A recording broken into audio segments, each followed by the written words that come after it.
Dan kita akan mengusir mereka dari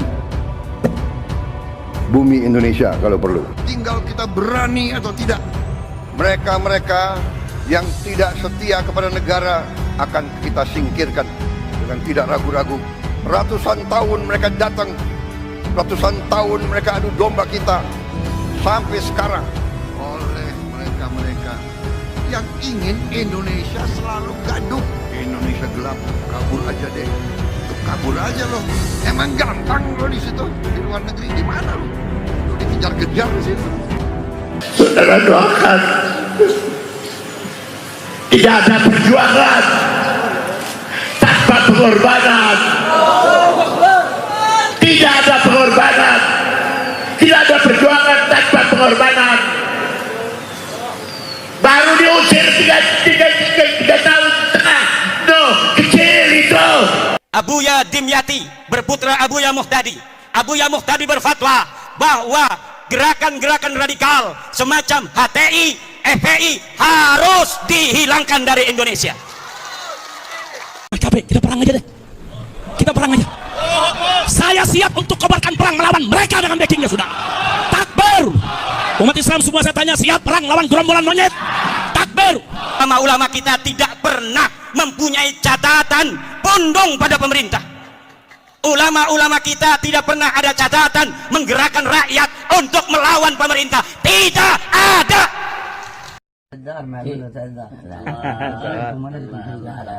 هذا يعني ترفعني الى مكان غير مقامي فوق مقام لا انت لا خلي عني يا جابر نعم خلي عني يا جابر ايه الله يبارك ما شاء الله لا يا حبيب يا حبيب يا حبيب خلاص كفايه ولدكم نعم الحبيب احمد بن فرح ايه نعم اللهم صل على محمد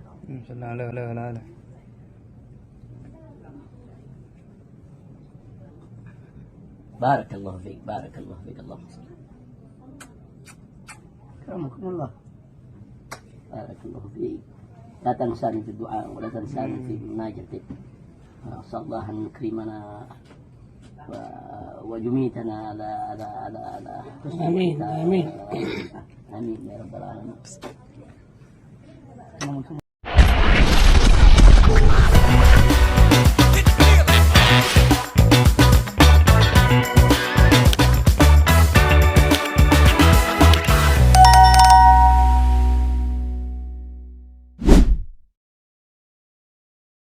Assalamualaikum warahmatullahi wabarakatuh, sahabat pelita yang dirahmati Allah. Ketemu kembali dengan channel ini. Semoga sahabat pelita masih dalam kondisi sehat walafiat.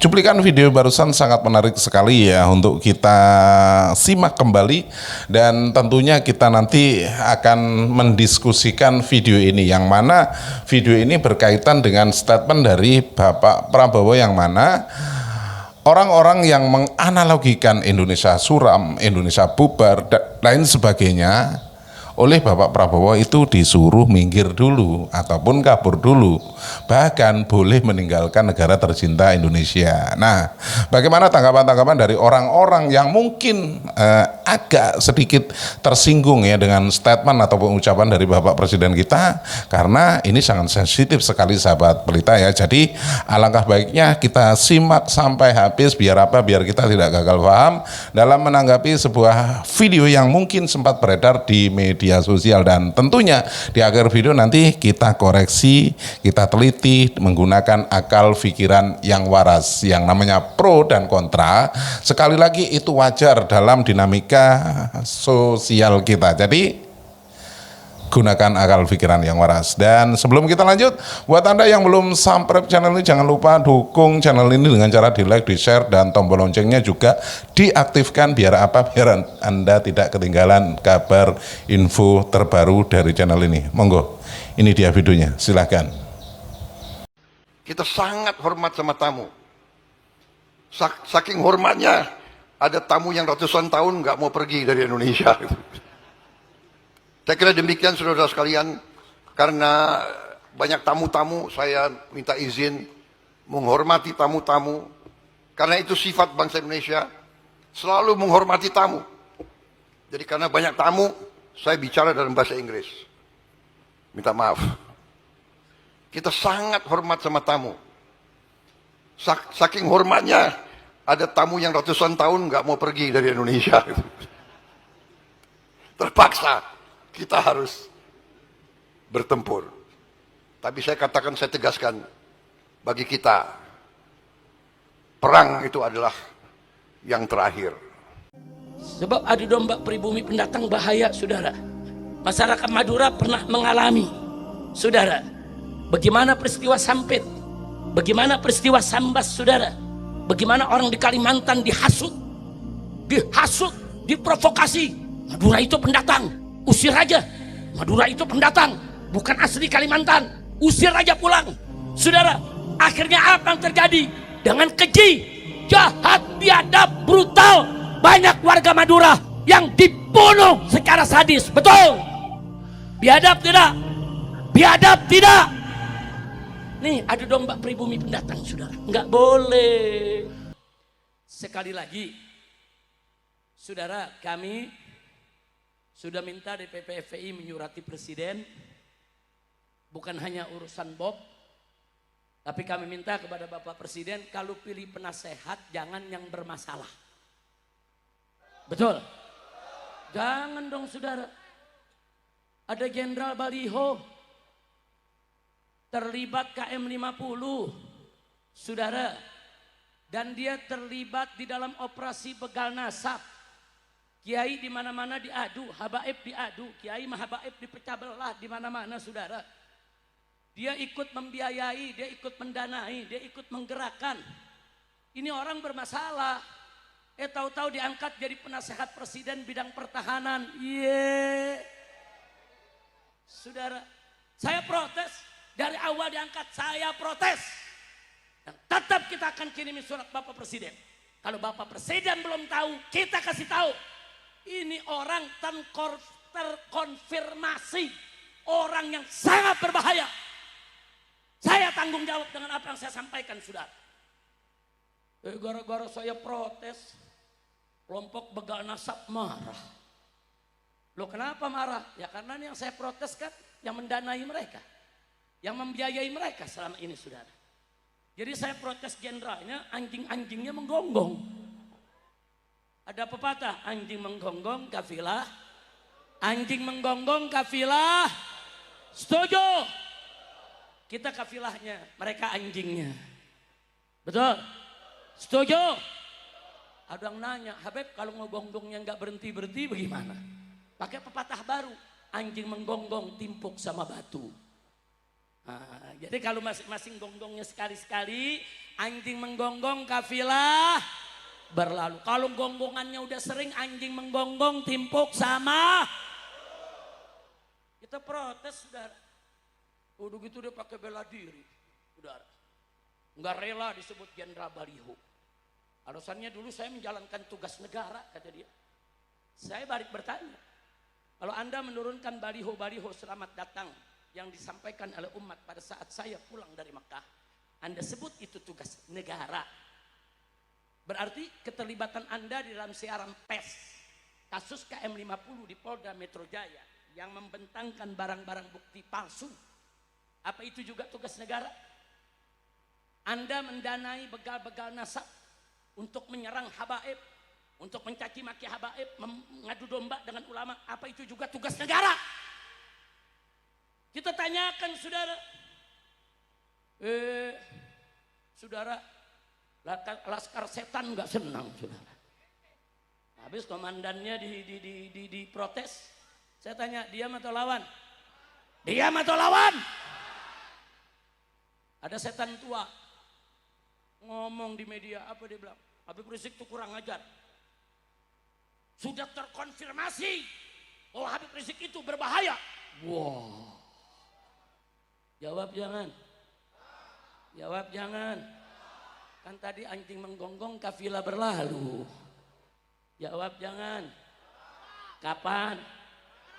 Tahun depan deh. Habib udah capek ceramah. Jawab jangan. Kapan? Saudara, setan tua ini mestinya Yang terkonfirmasi berbahaya itu orang yang terlibat kasus KM50, orang yang ngadu domba kiai, orang yang membiayai operasi begal nasab, itu terkonfirmasi berbahaya.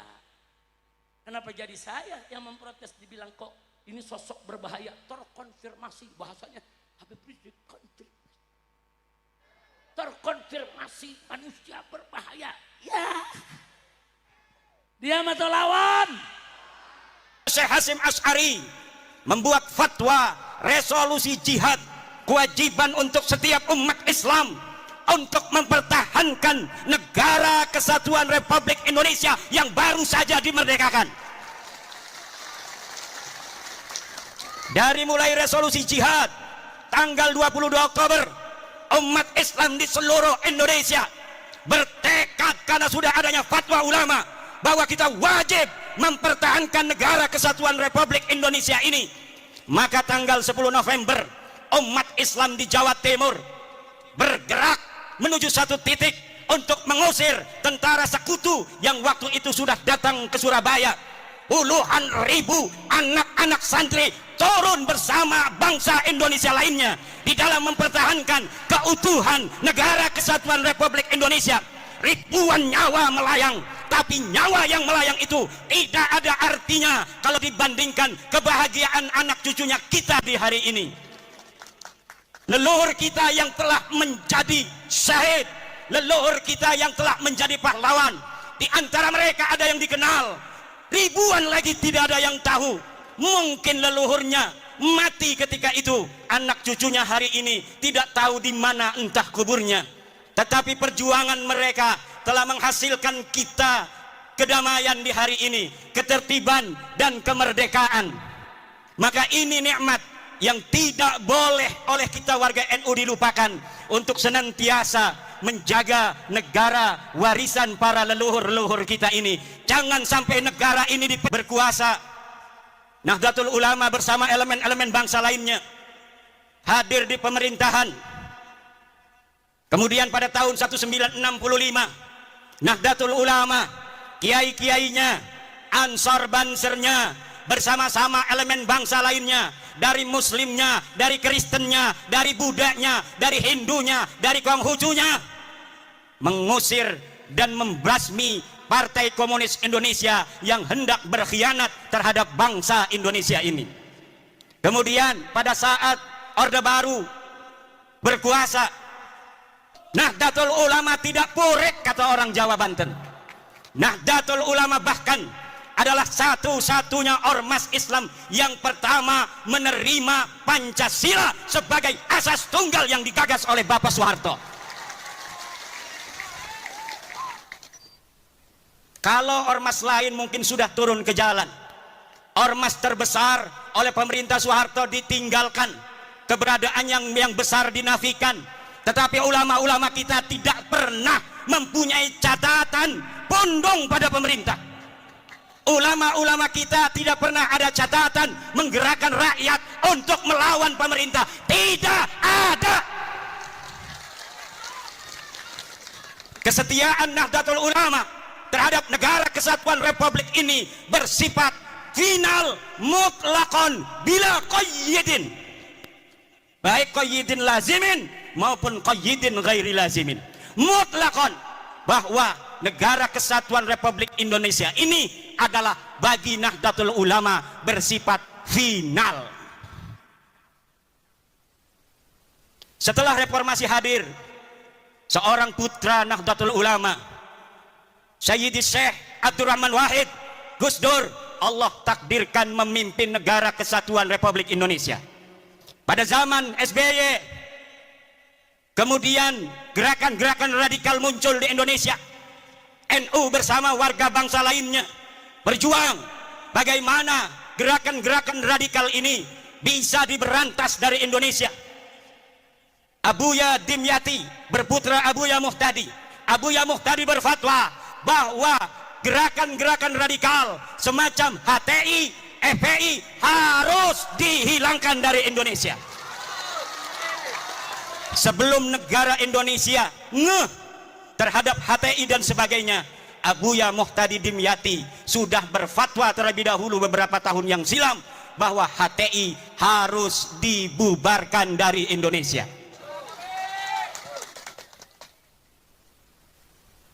Kemudian hari ini Nahdlatul Ulama bersama warga bangsa lainnya tetap setia mempertahankan Indonesia, apalagi setelah putra terbaik Nahdlatul Ulama Kiai Haji Ma'ruf Amin bersama-sama Presiden Joko Widodo memimpin negeri ini adalah beban yang lebih berat bagi warga Nahdlatul Ulama yang harus menunjukkan ketika guru kita bersama ada di puncak pimpinan, bagaimana kita warga Nahdlatul Ulama harus menjaga ketertiban, kedamaian di seluruh pelosok negeri Nusantara ini, saudara. Indonesia ini negeri yang baldatun thayyibatun wa rabbun ghafur. Islam datang dibawa oleh Wali Songo. Islam datang dibawa oleh Wali Songo. Islam datang dibawa oleh Wali Songo. Islam datang dibawa oleh Islam datang dibawa oleh Islam datang dibawa oleh Islam datang, catat, dibawa oleh Wali Songo. Yang sekarang Nahdlatul Ulama mengkristalkan ajaran Islam Wali Songo dengan tawaran konsep Islam Nusantara. Kita Islam tapi kita Nusantara. Kita Islam tapi kita adalah Indonesia.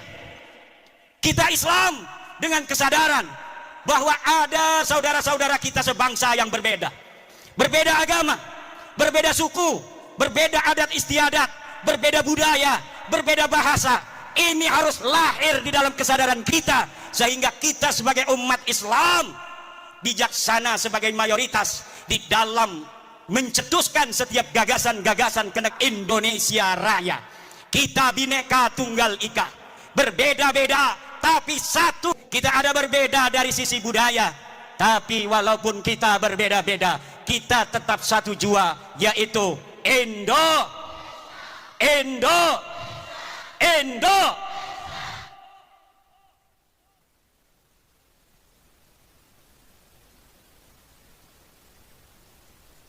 Para pendahulu kita mengatakan bahwa kemerdekaan Republik Indonesia ini adalah atas berkat rahmat Allah. Lihat dalam Undang-Undang Dasar. Dan sesungguhnya kemerdekaan itu ialah hak segala bangsa. Dan oleh sebab itu, maka penjajahan di atas dunia ini harus dihapuskan karena tidak sesuai dengan pri keadilan dan pri kemanusiaan. Indonesia harus bersatu, dan pertama harus merdeka, karena di dalam undang-undang yang disebutkan bukan bersatu terlebih dahulu. Bersatu kalau masih ada satu suku bangsa merasa lebih tinggi derajatnya dari bangsa lainnya di Indonesia. Buat apa kita bersatu kalau mereka, orang-orang yang bukan pribumi Indonesia, menganggap kita pribumi Indonesia adalah sebagai budak-budak mereka. Wahai pemuda-pemuda Garut, hai pemuda-pemudi Jawa Barat, hai pemuda-pemudi Pajajaran, hai putra-putri Siliwangi, hai putra-putri Aceh, hai putra-putri Sumatera, hai putra-putri Kalimantan, hai putra-putri Sulawesi, hai putra-putri Maluku, hai putra-putri Papua, hai putra-putri Nusa Tenggara, hai putra-putri Bali, hai putra-putri Madura, hai putra-putri Tanah Jawa. Kalian adalah pewaris-pewaris negeri Indonesia ini. Jangan sampai kalian di negeri kalian sendiri yang direbut dari penjajah dengan darah-darah kakek-kakek kalian sendiri. Kemudian negeri ini, kehormatan kalian, kalian gadaikan, kalian jadikan hal yang menghinakan daripada perjuangan kakek-kakek kalian sendiri. Jangan menjadi budak dari bangsa-bangsa selain kalian.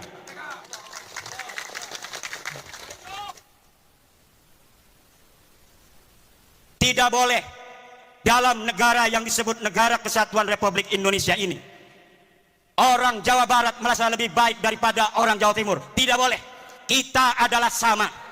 La fadla li Jawa Barat ala Jawa Timur, wala li Jawa Timur ala Jawa Barat.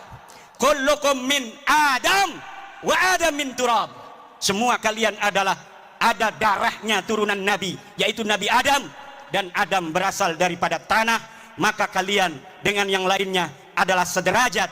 Yang membedakan kalian dengan yang lainnya hanyalah ilmu pengetahuan kalian. Yang membuat kalian mulia adalah takwa kalian, bukan nasab dan darah kalian.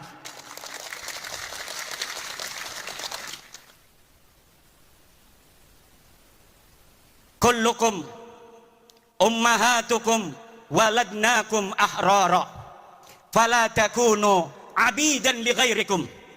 Ibu-ibu kalian melahirkan kalian dalam keadaan merdeka, maka jangan sampai kalian menjadi budak-budak dari selain kalian. Di hadapan Allah kita adalah sama.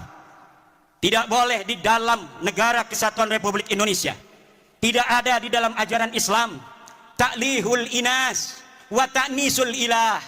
Tidak ada menuhankan manusia dan memanusiakan Tuhan. Yang ada adalah kita wajib untuk tunduk dan patuh hanya kepada Allah Subhanahu wa ta'ala. Kita diperintahkan oleh Allah hanya taat kepada Allah dan taat kepada orang-orang yang diperintahkan oleh Allah untuk kita taati. Siapa dia? Ati'ullaha wa ati'ur rasula wa ulil amri. Taatilah Allah, taatilah Rasulullah, dan taatilah orang yang mengurus kalian. Walaupun dia bukan keturunan daripada Raden, kalau dia jadi RT wajib dia ditaati karena dia adalah ulil amri. Walaupun dia turunan Nabi Nuh, turunan Nabi Ibrahim, kalau dia tidak jadi apapun dalam kehidupan, tidak ngurus urusan kalian, tidak ada kewajiban kalian untuk mentaatinya, tidak ada. Tapi walaupun abdun habasiyun, hamba yang hitam legam, kalau dia memegang urusanmu, dia menjadi ketua RT, ketua RW, dia menjadi lurah, dia menjadi camat, dia menjadi bupati, dia menjadi gubernur, dia menjadi presiden, dia menjadi ketua organisasi, maka dalam lingkup urusan-urusan yang menjadi tanggung jawabnya, kita sebagai rakyatnya, kita sebagai anggotanya wajib untuk mentaati mereka. Tidak ada di dalam ajaran Islam orang harus dimuliakan hanya berdasarkan darah dan nasabnya. Tidak ada. Ada orang-orang yang memperkosa saudara, memperkosa hadis-hadis Rasulullah tentang ahli bait. Kemudian hadis-hadis tentang ahli bait itu dibawa maknanya untuk diri mereka. Kemudian dengan itu mereka doktrin umat, mereka doktrin jamaah untuk buta hati mereka, hanya melihat cinta dari mereka, tidak melihat cinta dan ajaran selain mereka, sehingga cinta dan ajaran selain mereka dimunafikan. Ini adalah penjajahan pikiran, penjajahan rohani yang harus. Saya permisi minum dulu.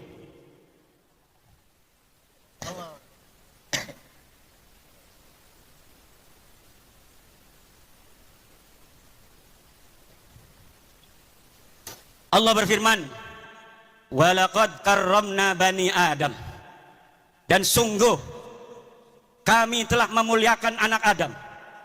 Allah lah yang telah memuliakan kalian, wahai orang Garut, wahai orang Limbangan. Maka jangan hinakan kalian di hadapan siapapun atas nama apapun, kecuali di situ ada perintah Allah Subhanahu wa ta'ala. Kehinaan yang diperbolehkan adalah kehinaan di hadapan orang tua kita. Waqif janah, harus tawadhu, harus menghinakan diri di hadapan ibu kita, di hadapan ayah kita. Wa man fi ma'nahuma indal ulama wa huwal masyayikh. Kalau dia bukan ibu kalian, kalau dia bukan ayah kalian, kalau dia bukan guru kalian, walaupun katanya dia kiai, walaupun katanya dia ulama, maka tidak ada kewajiban bagi kalian untuk menghormatinya dengan menghinakan orang tua dan guru kalian yang mengajari kalian sendiri. Artinya apabila ta'arud antara menghormati orang tua dengan menghormati ulama itu, maka orang tua harus didahulukan terlebih dahulu. Sekarang ini doktrinnya beda. Kalau engkau mencintai cucunya Rasul walaupun ibumu sakit, maka engkau harus hadir apabila ada panggilan juang, kalau ada panggilan jihad. Jihad apa? Negeri kita ini sedang tenang, saudara. Negeri kita ini aman, tentram. Ngedengerin ceramah juga bisa sambil beli cilok, ngedengerin ceramah juga bisa sambil ngopi, bisa sambil ngerokok. Banser begana begini juga nggak ada apa-apa sebenarnya mah, pura-pura sibuk, aman tentram, betul nggak? Cuma Banser ingin menunjukkan penghormatan pada kiai-kiai saja, sebenarnya nggak ada apa-apa. Negeri kita ini aminatan mutmainnah, aman dan tentram.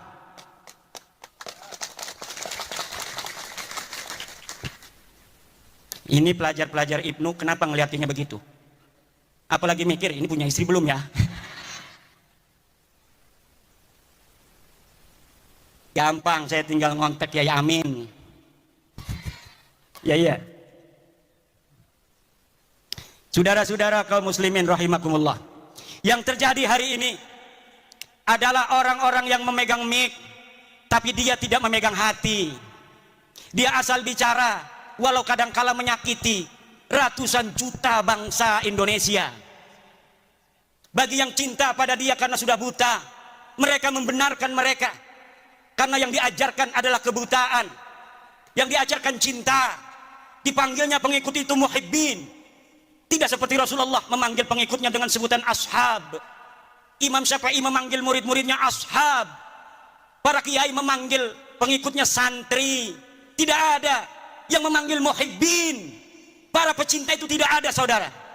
Muhibbin itu buta kan, sehingga yang menjadi pengikut mereka amat disebut ashab.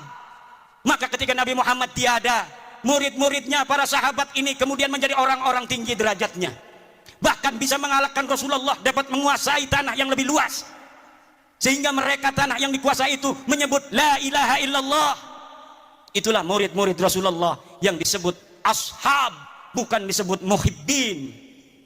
Kemudian murid-murid Imam Syafi'i disebut ashabus Syafi'i, sahabat-sahabat Imam Syafi'i. Maka mereka kemudian menjadi ulama-ulama besar sepeninggal Imam Syafi'i. Cucu-cucu muridnya juga menjadi ulama-ulama besar. Kemudian cucu-cucu muridnya menjadi ulama-ulama besar. Mereka yang disebut sebagai ashab adalah mereka yang dididik untuk lebih mulia dan lebih pintar dari gurunya. Sementara mereka yang disebut muhibbin hanya dijadikan anak buah yang untuk mengorbankan diri bagi yang dicintainya. Saudara-saudara kaum muslimin rahimakumullah, apalagi mereka yang berceramah di media-media sosial, di hadapan publik, belum pernah riyadhah hati, belum mencapai syarat yang sempurna. Syekh Abdul Qadir Jailani mengatakan, la yambaghi li faqirin ayyatasadda wa yatasaddara li irsadin nas illa in a'tahu Allahu ilmal ulama wa siyasatal muluk wa hikmatal hukama. Tidak segarutnya. Layam bagi itu maknanya tidak segarutnya. Kalau orang Jogja tidak seyogianya. Kalau orang Banten tidak sebantennya. Kalau orang Cigawir layam bagi tidak segawirnya. Li fakirin, untuk seseorang untuk berceramah di hadapan manusia kecuali dia telah diberikan ilmunya para ulama, politiknya para pemerintah, dan hikmahnya para aulia-aulia Allah. Kalau orang telah memiliki tiga, pertama dia adalah ilmu dari para ulama, dia telah pantas berbicara karena sudah banyak ilmunya, dia sudah ta'lim puluhan tahun di pondok pesantren, kemudian dia mengerti siyasatal hukama, politiknya para pemerintah. Kadang-kadang politik itu li siyasatin nas, sesuatu yang kelihatannya tidak baik untuk satu kelompok, tetapi hal itu manfaat dan maslahatnya baik untuk masyarakat yang lebih luas. Pemerintah kadang-kadang harus melakukan hal-hal yang demikian. Yang ketiga adalah hikmatul hukama. Dia harus mempunyai hikmahnya para aulia-aulia Allah, kasih sayang dan cinta di hati. Tidak setiap ilmu itu saudara bisa untuk diberikan di hadapan publik seperti ini. Yang harus diberikan ke hadapan publik seperti ini adalah apa yang menggerakkan mereka untuk mendekatkan diri kepada Allah dan menghilangkan perbudakan pikiran yang menggelantung di hati-hati masyarakat, sehingga pencerahan itu akan membuka dirinya untuk menjadi manusia yang merdeka, manusia yang betul-betul tidak menjadi budak daripada manusia lainnya.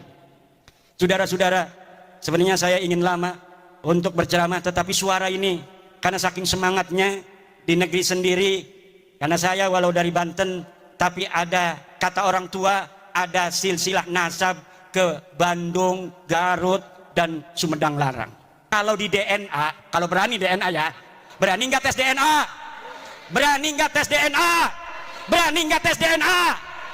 Kalau kita dites DNA, maka orang Banten dan orang Jawa Barat, di dalam darahnya, di dalam tubuhnya ada darah Prabu Siliwangi yang mengalir, saudara-saudara.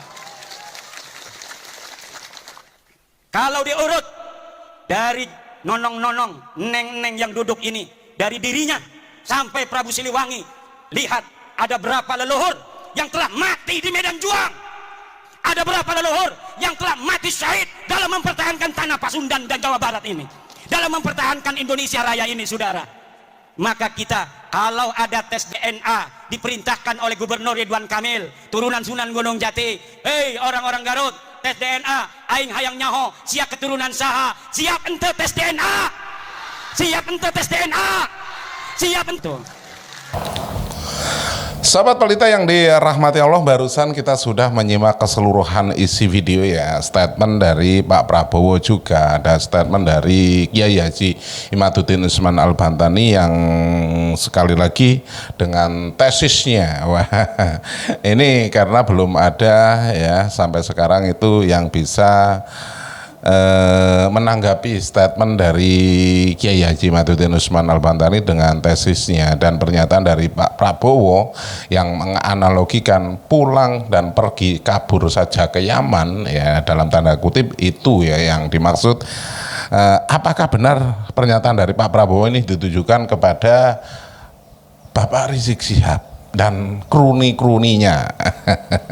Karena seperti ada pernyataan dari Caimin ya yang mengatakan bahwa Pak Prabowo ini sekarang itu dianggap sudah tidak percaya lagi dengan para orang-orang yang melabeli dirinya sebagai Dzurriyyah Nabi. Paling aktif di habaib-habaib. Ya toh? Wong Pak Prabowo saja ragu pada habaib. Perusahaan itu habaib sekarang.